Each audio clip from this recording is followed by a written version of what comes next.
In this video, we will be doing a worked example looking at writing selection statements. The subgoals are dependent upon whether you are writing an if statement or a switch statement. The first subgoal is the same for both statement types. First, we define how many mutually exclusive paths are needed.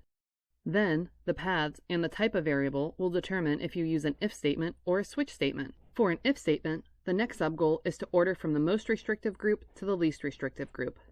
Then, write an if statement with the Boolean expression. We follow with the true bracket, including the action. We then follow with the else bracket, including the action. Then, we repeat until all the groups and actions are accounted for. If you're using a switch statement, after you determine the number of mutually exclusive paths, you then determine the variable or expression for mutually exclusive ranges. Next, write a switch statement based on the variable or expression. Each range is a case. And finally, include break statements and default case if needed. We are given the following problem.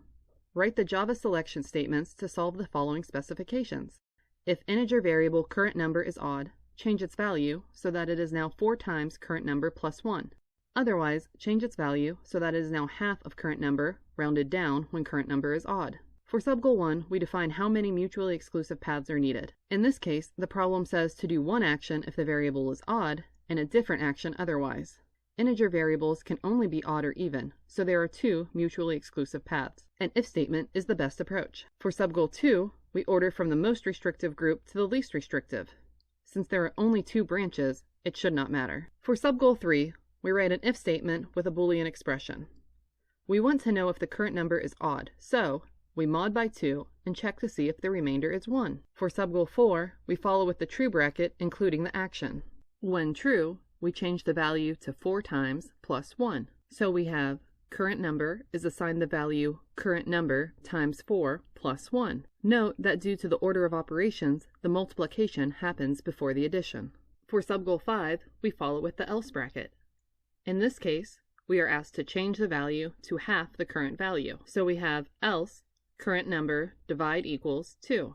Divide equals is just a compound operator to say that the current number is assigned the value current number divided by 2. We don't have to worry about the part that says rounded down when odd, because in this case we are doing integer division. An integer divided by an integer is always an integer, which will round down. For subgoal 6, we repeat until all groups and actions are accounted for. In this case, subgoal 6 is not used because there are only 2 branches. Because there are only 2 branches, and neither one is more restrictive than the other, we can also write this equivalent solution, just switching the order.